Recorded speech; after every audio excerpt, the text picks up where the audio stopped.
সম্মানিত ভিউয়ার্স, কুয়েতের ভিসা আপডেটে আপনাদেরকে স্বাগতম।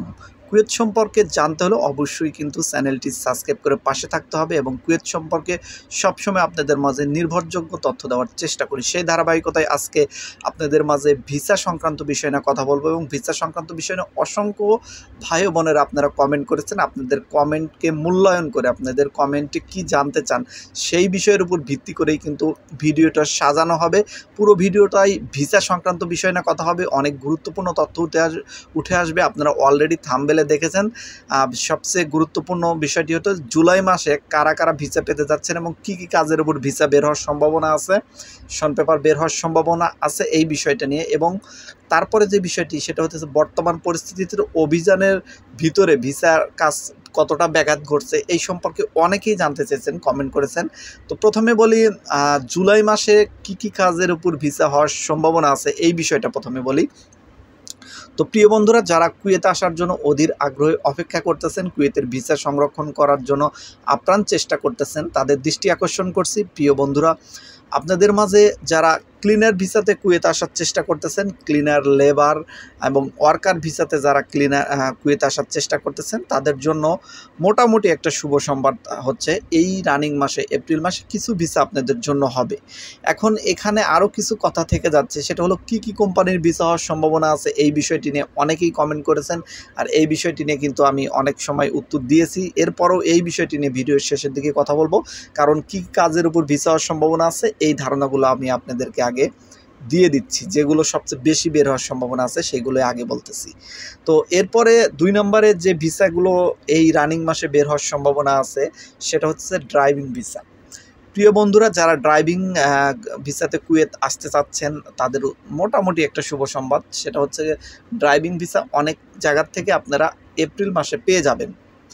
যদিও বিগত মাসগুলোর তুলনায় একটু কম পাবেন, কারণ কুয়েতের সর্বোচ্চ এখন টেম্পারেচার চলতেছে, মানে তাপমাত্রা চলতেছে, গরমের টাইম চলতেছে, যার কারণে কিন্তু নানা রকম সমস্যা হচ্ছে, কাজের ব্যাঘাত ঘটছে, লোক সংখ্যা অনেক জায়গায় কমিয়ে দিচ্ছে, অনেক জায়গায় কাজের কন্ট্যাক্ট কমে যাচ্ছে, মানে অনেক সমস্যা আছে। তো যার কারণে কিন্তু এই টাইমটাতে কুয়েতে কিন্তু সব ধরনের কাজই শিথিল হয়ে যায়, মানে কমিয়ে ফেলা হয়। যতটুকু না করলে চলবে না, যতটুকু না করলে দেশ চালানো সম্ভব না, ততটুকুই কেবল এই গরমের টাইমে চলমান থাকে। তো কুয়েত সব সময় নির্ভরশীল শীতের উপর। শীতের সময় পর্যাপ্ত পরিমাণ কাজ চলে কুয়েতে এবং যারা প্রবাসী ভাই ও বোনেরা আছেন তারা শীতের সময় কিন্তু ভালো টাকা ইনকাম করতে পারেন গরমের তুলনায়। তো মূল পয়েন্ট আছে যে বিষয়টি নিয়ে কথা বলতেছিলাম সেটা হলো ড্রাইভিং ভিসা। ড্রাইভিং ভিসার মধ্যে 3টি ক্যাটাগরি আছে। 1 নম্বর হলো কোম্পানি ড্রাইভিং ভিসা, সবচেয়ে বেশি বের হওয়ার সম্ভাবনা আছে। হাউস ড্রাইভিং ভিসা নিয়ে অনেকেই কমেন্ট করেছেন যে হাউস ড্রাইভিং ভিসা বের হবে কিনা। হাউস ড্রাইভিং কিছু ভিসা বের হওয়ার সম্ভাবনা আছে, সেটা যদি মালিকরা লামানা পারমিট পায় সেই ক্ষেত্রে ভিসা কিছু বের হবে। গত মাসে 2টি ভাই হাউস ড্রাইভিং ভিসা পেয়েছেন, আমার কাছে শন পেপার এবং ভিসা পাঠিয়েছিলেন, চেক করেছি। সেটার উপর নির্ভর করে কিন্তু আমি বললাম যে এই রানিং মাসেও কিছু ভিসা বের হতে পারে। তো এরপরে যে বিষয়টি নিয়ে কথা বলবো সেটা হলো taxi driver. Taxi driver visa কিন্তু অনেকেই ট্যাক্সি ড্রাইভার ভিসার জন্য অ্যাপ্লাই করেছেন। আসলে ট্যাক্সি ড্রাইভার ভিসা কম হওয়ার কারণ হচ্ছে যারা কুয়েতে অবস্থান করেন, অন্যান্য কোম্পানিতে আসেন, তারা সাধারণত হাওল হয়ে ট্যাক্সি ড্রাইভারে ঢুকে পড়েন। তো যার কারণ কিন্তু সরাসরি বাংলাদেশিদের জন্য ট্যাক্সি ড্রাইভার ভিসা ওইভাবে দেওয়া হয় না। যদিও যাদের নিজস্ব লোক আছে ট্যাক্সিতে, তাদের ভাই ব্রাদার আত্মীয় স্বজনকে চাইলে কিছু ট্যাক্সি ড্রাইভার ভিসা সংরক্ষণ করতে পারবে কোম্পানির লোকের সাথে কথা বলে। তো প্রিয় বন্ধুরা, এই ছিল ড্রাইভিং ভিসার আপডেট। এখন বলবো হচ্ছে হোটেল, রেস্টুরেন্ট বা বাইরে যে দোকানপাট আছে সেখানে যে ভিসাগুলো, সেইগুলোর উদ্দেশ্যে কথা বলবো। তো প্রিয় বন্ধুরা, যে বিষয়টি নিয়ে কথা বলতেছিলাম, হোটেল এবং রেস্টুরেন্টের ভিসা বের হওয়ার তেমন কোনো সম্ভাবনা নেই এই রানিং মাসে, এবং 5 স্টার হোটেলে তো ভিসা বের হওয়ার সম্ভাবনা মোটেও নেই। তো এরপরে যে বিষয়টি নিয়ে কথা বলতেছিলাম সেটা হলো দোকানের কিছু ভিসা বের হওয়ার সম্ভাবনা আছে, যদি মালিক পক্ষ যদি লামানা পারমিট নিয়ে ভিসা বের করার চেষ্টা করে। তো সেই ক্ষেত্রে যেমন অতানিয়া মার্কেট আছে, আরও কিছু মার্কেট আছে বাঙালিরা যেখানে বেশি কাজ করে, সেই জায়গাগুলোতে কিছু ভিসা বের হওয়ার সম্ভাবনা আছে। তো প্রিয় বন্ধুরা, ফুড ডেলিভারি বয় যারা আসতে চাচ্ছেন, হোক মোটরসাইকেলে বা প্রাইভেট কার ড্রাইভিংয়ে, তো আপনাদের কিন্তু কিছু ভিসা এই মাসে বের হওয়ার সম্ভাবনা আছে। তবে যারা ফুড ডেলিভারি হিসাবে আসতে চাচ্ছেন, ফুড ডেলিভারি না শুধু, যে কোনো ডেলিভারি কাজে যারা আসতে চাচ্ছেন, হাউস ডেলিভারি যারা দিবেন গাড়ি নিয়ে গিয়ে, তো অবশ্যই আপনারা প্রাইভেট কার ড্রাইভিংয়ে আসুন। কারণ যে কুয়েতে প্রচণ্ড গরম, মোটরসাইকেলে যদি ফুড ডেলিভারি কাজ করেন সেক্ষেত্রে কিন্তু অনেকটাই কষ্ট হবে। আপনারা যদি কষ্ট সহ্য করতে পারেন তাহলে কেবল এই সিদ্ধান্ত নেবেন, না হলে প্রাইভেট কার ড্রাইভিংয়ে আসুন। প্রাইভেট কারে এসি থাকবে, কোনো প্রকার অতটা সমস্যা হবে না। তো প্রিয় বন্ধুরা, এছাড়াও মাজরা ভিসাতে অনেকেই আমার কাছে জানতে চেয়েছেন যে মাজরা ভিসা আপডেট দেন ভাই, মাজরা ভিসা বের হওয়ার সম্ভাবনা আছে কিনা। আসলে ভাই প্রচণ্ড গরম চলতেছে কুয়েতে, যে গরম চলতেছে তার তুলনায় কিন্তু এখন কিন্তু কুয়েতে মাজরা ভিসা বের হওয়ার তেমন কোনো সম্ভাবনা নেই।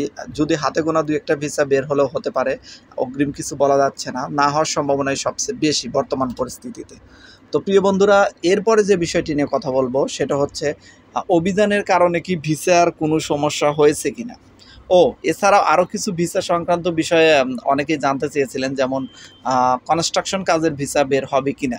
আসলে ভাই কনস্ট্রাকশন কাজের ভিসা কিন্তু বর্তমানে তেমন একটা বের হচ্ছে না, আর হওয়ার সম্ভাবনাও তেমন একটা নেই, কারণ প্রচণ্ড গরম চলতেছে কুয়েতে। আর এই গরমের টাইমে কিন্তু যারা কুয়েতে অবস্থান করতেছেন তারাই কিন্তু কাজ করতেছেন, এবং অভিযান চলার কারণে কিন্তু ঠিকঠাকভাবে কনস্ট্রাকশনের কাজগুলোও কিন্তু হচ্ছে না। তো বর্তমান পরিস্থিতি এরকম, তো তার কারণে ভিসা বের হওয়ার সম্ভাবনা কিন্তু খুবই কম। তো এরপরে আরও কিছু ভিসার বিষয় আছে, যেমন ইলেকট্রিশিয়ান বা অফিসিয়াল ভিসাগুলো বা নার্সিং ভিসাগুলো, অনেক ভিসা সংক্রান্ত বিষয় আপনারা জানতে চেয়েছেন।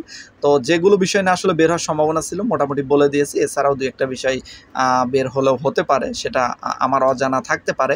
আমি যেহেতু মানুষ হিসাবে সব বিষয় যে জানবো বিষয়টা কিন্তু মোটেও এরকম নয়। তো প্রিয় বন্ধুরা, এরপরে যে বিষয়টি নিয়ে আমার কাছে সবচেয়ে বেশি জানতে আপনারা কমেন্ট করেছেন যে বর্তমান পরিস্থিতিতে কুয়েত আসা উচিত হবে কিনা, এবং অভিযানের কারণে কোনো প্রকার ভিসা বের হওয়ার সমস্যা হবে কিনা।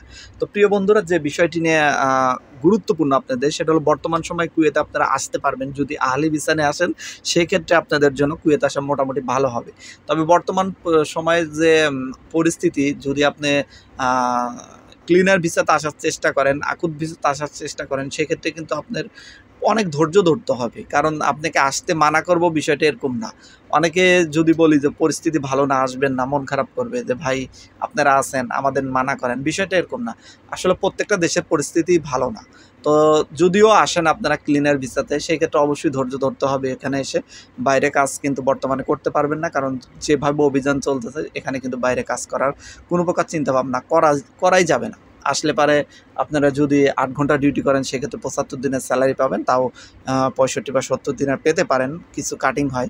তো যদি 12 ঘন্টা ডিউটি হয় সেক্ষেত্রে 100 বা 100 কাছাকাছি বা 110 দিনের পর্যন্ত পেতে পারেন। যদি 16 ঘন্টা হয় 120 থেকে 130-35 দিনের পর্যন্ত স্যালারি পেতে পারেন। এটা হলো ক্লিনার ভিসাতে যারা আসবেন তাদের স্যালারিটা বলে দিলাম। তো আমার আসলে তথ্য দেওয়া প্রয়োজন আপনাদের, আপনারা জানতে চান আমি আসলে জানিয়ে দেই, এরপরে সিদ্ধান্ত আপনাদের।